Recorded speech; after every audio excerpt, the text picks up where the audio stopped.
I surprised my stepmom on Mother's Day. Her reaction left me speechless. Autumn in Greenwich, Connecticut, always has a unique, captivating beauty. Gentle winds sweep through the streets, causing the oak leaves to fall, creating a shimmering golden carpet on the ground. But in the Harper family's home, the autumn atmosphere feels heavier than ever. The scene Lily Harper sees every day is no longer the warm house filled with her mother's laughter and her father's violin playing. Since her mother, Elizabeth, passed away from skin cancer in 2018, everything has changed. Lily lost her mother when she was only 11 years old. Elizabeth, a woman who loved gardening and always took time to tend to the plants, especially the small vegetable gardens she created around the house, was now gone. Lily remembers the afternoons when, after school, her mother would always hug her tightly and whisper comforting, loving words in her ear. Every night, Lily kept the habit of hugging her mother's sweater, hoping to keep a bit of the warmth and safety that only her mother could provide. In the days following her mother's death, the house became empty. The rooms now felt like cold spaces, lacking the liveliness her mother once brought. Elizabeth's death was like a heavy hammer crashing into Lily's heart, leaving her unable to express her emotions, even though she was burdened by an indescribable pain. Every morning, she fought the feeling of loss. While at school, she tried to maintain excellent academic performance to hide her pain. A year after her mother's death, a major change occurred. Michael, Lily's father, began to experience significant changes in his life. One weekend, he brought home Victoria, a colleague from the Harper & Sons investment firm. Victoria, with her shiny blonde hair, beautiful appearance, luxurious fashion sense, and perfect smile, brightened the gloomy atmosphere in the Harper household. Michael declared that Victoria would bring a new light to their family. Lily felt an intense sense of unease. She couldn't accept the idea of another woman stepping into their home, replacing her mother. Still, she could do nothing but remain silent and try to please her father. Michael asked Lily to accept Victoria, saying to her with pleading eyes, "I need her to be happy. You have to understand that." In the following days, things began to change. Victoria started to alter the house, erasing all traces of her mother, turning the vegetable garden Elizabeth had lovingly tended into a cold, white stone meditation courtyard. She hung abstract paintings instead of family photos, making the space feel cold and unfamiliar. Lily felt like the memories of her mother were being erased, replaced by a space she could no longer call home. Despite the pain in her heart, Lily still tried to help Victoria clean up, doing tasks she knew she couldn't oppose. But the betrayal she felt grew stronger, and the sense of being replaced, forgotten, became more and more apparent. Lily had once been a carefree, cheerful girl, but now she had become someone else. The sorrow of losing her mother, combined with the feeling of betrayal, caused Lily to gradually freeze her emotions. She smiled, but it was only a forced smile, hiding the pain behind it. At school, she still achieved excellent academic results, but that was merely her way of hiding the truth within herself. She began to doubt Victoria's sincerity. She couldn't understand why her father asked her to accept this woman when she could clearly feel the insincerity and coldness in every gesture of Victoria. One night, while hugging her mother's sweater, Lily accidentally discovered a small key hidden in the pocket. This made her feel as though her mother was leaving her a clue, a trail that only she could follow. A strong curiosity stirred within Lily. Had her mother known what would happen? And did this key have something to do with something important? Lily had yet to realize the atmosphere in the house now felt colder than before. Lily's sense of loss, betrayal, and pain had turned the space into a cold, lonely place. The days of sorrow had not yet ended, and her journey to uncover the truth about her mother, her father, and the new life she had to face had only just begun. In 2020, Lily was 14 years old and in her 9th grade at a prestigious high school in Greenwich. The atmosphere at school was always vibrant, with extracurricular activities, social gatherings, and sports competitions, but Lily always felt like she was on the outside. Although she had many friends around her, she never truly connected with them. She couldn't allow them to understand the deep pain inside her, a pain that only her mother could understand. And even in conversations, she always felt like she didn't belong in that world.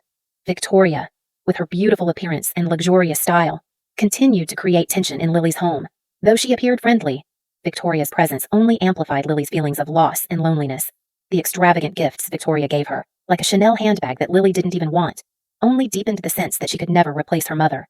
Victoria constantly boasted, calling Lily our daughter at company events, and each time, Lily felt like an ornament in a lavish world she didn't belong to. Every day, Lily had to face milestones of growing up that her mother was no longer there to share. She went through bodily changes, like having her first period, without anyone to guide or help her, except for the dog Max and Google. The questions about her changing body made her feel like she was lost in her own life, unsure of who to share her worries with. On late nights, she would hold her mother's sweater, hoping to find comfort. But no matter what, her mother was no longer there. Everything reached a boiling point when Lily was chosen to play the lead role in the school play Anne of Green Gables. It was the first time she had felt excited about something since her mother passed away. The role not only brought Lily joy, but also helped her rediscover parts of herself. It was a rare opportunity for her to stand under the spotlight, showcase her talents, and feel that she could still do something important. However, Lily's enthusiasm didn't last long. Victoria, displeased with Lily spending time on the play, insisted that she skip the performance to attend a charity gala where she wanted Lily to appear, showing her off like a prized possession to the high society. Victoria always saw Lily as a tool to enhance her own image. Michael, although aware that Lily truly wanted to participate in the play, eventually agreed with Victoria. He told her that the event was more important, and Lily needed to learn to accept her new role in the family. Lily felt deeply betrayed. To her, performing in the play wasn't just an opportunity to express herself, but also a way to reconnect with memories of her mother, memories of when her mother always encouraged her to follow her passions. But this surrender made her feel like a puppet, unable to control her own life. The disappointment and feeling of abandonment weighed heavily on her heart. Desperation led Lily to search for her mother's jewelry box, the only remaining item that held memories of Elizabeth. She opened the box and found her mother's wedding ring, a lock of her own hair from childhood, and a diary she had never seen before. The diary contained thoughts and feelings her mother had recorded in the final months of her life. Lily felt as if her mother was speaking to her from the depths of her heart. When opening the diary, Lily noticed a special message. There was a safety deposit box at the First National Bank, along with the silver key Lily had found earlier. Curiosity ignited within her, as if her mother had left her an important clue. Lily couldn't stop herself. She decided to uncover this truth. The pain had transformed into a powerful driving force, pushing her to search for what her mother wanted her to know. Lily was no longer the passive girl she once was. Each day, she gradually shifted from the pain of loss to a strong determination she would uncover the truth behind her family's secrets. Her feelings for her father were no longer clear, as everything she knew about him began to feel blurry and full of contradictions. Lily started to feel that only the truth could set her free from this pain. The diary ended with a line that filled Lily with strength. "Lily, you will find the truth in the safety deposit box. I believe in you." That line ignited a flame within her, urging her to continue her journey of discovery, not only to uncover the truth, but also to find herself again. The conflict between Lily's personal passion and the pressures from Victoria and Michael brought her to a pivotal moment. What happened next would lead Lily on a journey she could never turn back from, where she would have to face her family's secrets and uncover things no one could ever have imagined. The First National Bank was located right in the heart of Greenwich, among the quiet streets of the town. The ancient building, with its gray stone walls and dark wood interior, exuded an air of solemnity and power. Lily was there not because she wanted to, but because she had to. She could no longer live in a family where everything was a lie. She needed to know the truth about her mother, her father, and everything that had happened over the past years. Lily had prepared everything a few days prior. She skipped school, and no one knew about it, only she was aware of the plan. Her heart raced as she stood before the door to the safe deposit box. The tension was indescribable, as if the whole world was riding on that moment. She opened the box containing the documents her mother had left behind, feeling as if her mother were watching her from behind. Inside the box was a USB drive, a series of financial documents, and a handwritten letter from Elizabeth, her mother. Lily shakily opened the letter, each line written by her mother like a reminder of the love and pain that had passed. But what she read made it hard for her to breathe. In the letter, Elizabeth wrote that she had discovered Michael was having an affair with Victoria 6 months before she was diagnosed with cancer. A private investigator had followed them and recorded undeniable evidence: hotel bills, text messages, and photos of Michael and Victoria in other cities while Elizabeth was still taking Lily to soccer practice.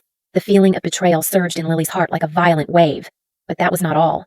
Lily continued reading and discovered that Michael and Victoria had transferred millions of dollars from the family trust fund, which was meant for Lily, into foreign accounts via shell companies they created. These secrets made Lily feel as though she had been thrown into a battle she was never prepared for. She was stunned as she read about her mother's medical records.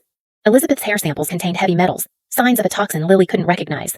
Her mother's symptoms had appeared after a celebratory dinner that Michael had prepared. Elizabeth wrote in her journal that she felt unwell, but the doctors couldn't find a cause. A deep fear rose in Lily's heart. Had her mother been poisoned, Lily couldn't stop reading. She found information about a second secret trust fund that Elizabeth had set up to ensure Lily would have control over Harper & Sons when she turned 18. Along with that were the contact details of 3 advisors her mother had chosen: James Carter, the legal accountant, Sarah Nguyen, the financial crime attorney, and retired Judge Robert Reynolds. These were the people her mother trusted, and now they became Lily's only source of hope. The information hit Lily like a powerful slap in the face. Every word, every sentence in the letter confirmed that everything she had lived through was a performance. A lie. Lily collapsed, feeling as if she were falling into the depths of despair. She couldn't accept this truth. How could a father, whom she had once loved and respected, betray her mother in such a way? But not just betrayal poisoning, schemes she couldn't even believe. When she returned home, Lily couldn't let anyone know she had discovered the truth. She secretly took the USB drive and rushed to her room, locking the door behind her. She no longer had the strength to cry, only a cold emptiness inside her, as if all her emotions had been numbed. She plugged the USB into her mother's old laptop and began opening each file. When she opened Michael's messages, Lily couldn't believe her eyes. She saw a message from Michael to Victoria. "Once she's gone, we'll be free." The words, brief yet cruel, were like a knife stabbing into her heart. It was a sentence Lily would never forget. She felt as if everything she knew about her family had collapsed. The reason Victoria had appeared in her life, the reason Michael had forced her to skip the play and attend events, was all to cover up a dark truth from which she couldn't escape. But instead of drowning in sorrow, a new determination began to grow within Lily. She couldn't let her mother, a loving and intelligent woman, be betrayed so ruthlessly. She swore to protect her mother's legacy, to not let Michael and Victoria continue their lies and exploitation. Lily began to plan. She would have to face them. She wouldn't let them get away with their actions. She knew the path ahead wouldn't be easy, but now she was no longer the helpless girl she once was. She would fight for her mother, for justice. Her mother's letter ended with a line that made Lily's heart stronger. "You are my last hope. Be strong." Lily. Those words were not just a message, but a call to action. She was ready. She would not allow the truth to remain hidden for another day. Lily's journey of revenge and self-discovery had officially begun. In 2021 to 2022, Lily was 15, then 16 years old. Her formative years were covered by a perfect facade, but inside, she carried a pain that was beyond words. The Harbor House still looked as beautiful as before, but to Lily, everything had become a game. She lived in this mansion, but her bedroom had transformed into a command center, where she hid all important documents and secretly recorded confidential conversations. The safe was carefully concealed behind a bookshelf, containing all the evidence and plans Lily had made, things she could not share with anyone. Lily was no longer the weak girl she once was. She had learned to live in the deceitful world that Michael and Victoria had created. During the day, she still played the part of the perfect daughter they wanted, attending company events, wearing the dresses Victoria picked out, smiling brightly, and pleasing everyone. But at night, when everyone was asleep, Lily secretly recorded conversations, photographed documents Michael had carelessly left behind, and tracked the flow of money that Michael and Victoria were transferring from the family trust fund to overseas accounts via shell companies. Every piece of information she gathered helped her build a detailed spreadsheet, just like her mother had done before. She learned from her mother's work, step by step, perfecting her own plan. Lily didn't work alone. She also contacted her mother's advisory team. James Carter, her mother's legal accountant, taught her how to read financial reports and spot signs of fraud that Michael and Victoria had hidden all this time. Sarah Nguyen, the financial crime attorney, helped Lily understand the legal violations in the transactions Michael was making. Robert Reynolds, the retired judge, introduced Lily to connections in the banking industry, helping her get a clearer understanding of the methods Michael and Victoria might be using to exploit the financial system and cover up their actions. Along with these lessons, Lily completed an online business course and graduated from high school early at the age of 16. Not only that, she received a full scholarship to Harvard, an opportunity she had never dared to dream of before. She had overcome the sorrows and hardships of her past, and now she was a mature, intelligent, and determined young woman. However, deep inside, Lily still faced an inner conflict that was not easily resolved. She loved her father, Michael, who had been her rock during her childhood, but he was the one who betrayed her mother, and now he was complicit in Victoria's cruel schemes. Every time Michael hugged her, Lily felt both nostalgic for the happy days of the past and disgusted by the betrayal he had caused. She couldn't deny her feelings for him, but more and more, she felt that if she didn't face the truth, she would continue living in a world of lies. Something changed when Lily discovered a major secret. One night, while continuing to monitor Michael's transactions, she overheard a conversation between Victoria and Michael through a secret recording. Victoria said, "When we adopt Lily, the trust will be ours." These words were a huge shock to Lily. She now understood the plans that Victoria and Michael were plotting. They wanted to control the entire family fortune, and the trust her mother had left her was just another target in their power game. Lily knew she couldn't wait any longer. Her determination had solidified completely. Each day, she grew more patient, and the waiting days would soon come to an end. She had prepared everything she needed. She wouldn't let Michael and Victoria easily escape responsibility. Her mother had trusted her, and now, Lily would protect her mother's legacy, not letting betrayal and deceit take everything. One day, while Lily was working in her command center, Robert visited her. He gave her an unexpected gift, the Mont Blanc pen of her grandfather, which her mother had once used to sign important decisions in life. "Your mother wanted you to use it to sign great decisions," he said. This pen became a symbol of the mission Lily was pursuing. Every time she held it, she felt as if she were continuing her mother's journey, and she couldn't afford to fail. With the Mont Blanc pen in hand, Lily entered a new phase of her life. She was no longer the wounded girl. She had become a smart, patient strategist, ready to face the challenges ahead.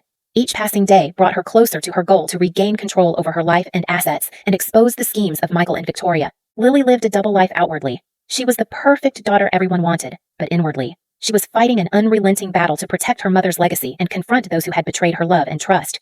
She knew that when the time came, she would have to take action. In May 2023, the Harper mansion was lavishly decorated for the Mother's Day party. Bunches of pure white orchids were placed everywhere, creating a luxurious and elegant atmosphere. The shimmering lights reflected off the wine glasses and chandeliers, adding to the enchanting ambiance. However, beneath the opulence, the air was tense, almost palpable. This was the party Victoria had organized with 50 high-end guests, where she planned to announce something that Lily could not bear. Victoria intended to publicly adopt Lily to solidify control over the trust fund her mother had left behind. With this move, Victoria aimed not only to assert her power within the Harper family, but also to use Lily as a tool to seize all the wealth. She paraded Lily as a precious asset, an ornament she could display to gain more prestige and respect from the high society. Throughout the party, Lily felt like she was trapped in a cruel game from which she could not escape. But Lily had prepared a gift for Victoria, a gift she knew would change everything forever. The hardcover book she gave Victoria, titled A Letter from a Daughter, was wrapped in luxurious foil. When Victoria opened the gift, she had no idea that she had set a trap for herself. This gift was not a normal book. It was evidence of betrayal, of the criminal acts that Victoria and Michael had committed.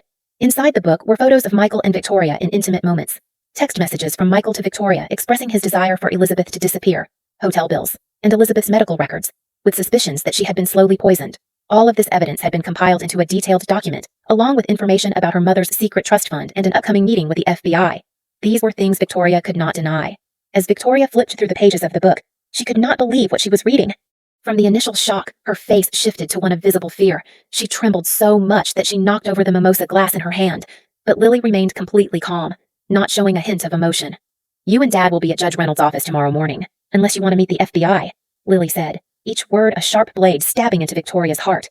Victoria tried to resist, but when Lily's cold, determined gaze locked onto her, Victoria had no excuse left to offer. The Mother's Day party continued, but the atmosphere had changed. Victoria, though maintaining her perfect exterior in front of the guests, could not hide her trembling hands and forced smile, which betrayed the panic inside her. Lily stepped onto the stage, stood in front of everyone, and began speaking about love and consequences. Each word she spoke was like a knife cutting into Victoria's heart, each sentence an accusation of her guilt. Michael, arriving late from the golf course, saw the book that Lily had given Victoria.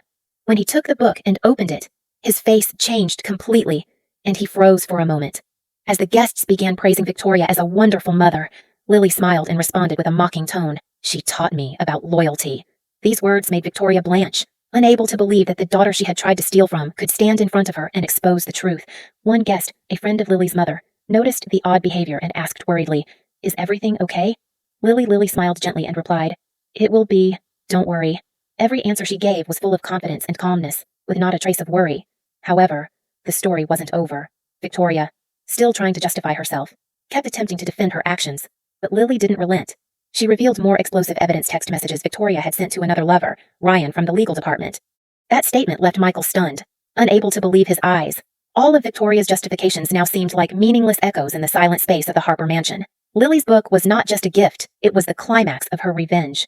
The Mother's Day party became a stage for Lily's justice, where every secret was laid bare and the guilty had to face the truth. That night, as the guests left, one thing was clear. Lily was no longer the wounded girl she had been before. She had grown, she had become strong, and she had found power in the truth she had tirelessly pursued. She was no longer afraid. The morning after the Mother's Day party, the tension in the Harper mansion was not only palpable within its walls, but also spread throughout the quiet streets of Greenwich. Light rain fell outside the window, the drops seeming like silent tears, reflecting the heavy mood within Lily. Everything had come to a head, and she knew that today would be the final turning point in the battle to secure justice for her mother and protect her family's legacy. Victoria had fled. The night before, when the truth was exposed, she could no longer stand her ground. Lily had anticipated that Victoria would run, unable to face the consequences of her actions, leaving behind her phone and all her jewelry. She quietly slipped away from the Harper mansion without saying goodbye. Lily was not panicked. She had prepared herself for this moment long ago. Michael, though the majority shareholder of Harper & Sons, no longer held the solid position he once had. That morning, Lily went to Judge Reynolds' office. His office was spacious, with dark wood walls and a serious atmosphere. This was where the final decision would be made, where justice would be served. Lily entered with a strong, confident demeanor, though she knew this would be a confrontation that wouldn't be easy. Michael, the man Lily had once loved and respected, was no longer the person she had thought him to be. He walked into the room worn out, completely devoid of the confidence he once had, as if everything had crumbled. Judge Reynolds opened the documents and handed them to Michael, asking him to sign over control of Harper & Sons to Lily. Michael resigned, agreeing to become an advisor under Lily's supervision. The terms were clear. Michael would not be allowed to have direct contact with Lily until she turned 18. As Michael signed the documents, he tried to justify himself. "I never meant to hurt your mother." But Lily, with determined eyes and a heart full of pain, responded, "Mom gave you a chance, and you chose betrayal." Her words cut deeply into Michael's heart, but he couldn't refute them. Lily looked at him, not with anger, but with a calmness she hadn't expected. She was no longer the fragile girl she had once been. She didn't need his explanations because she already knew the truth.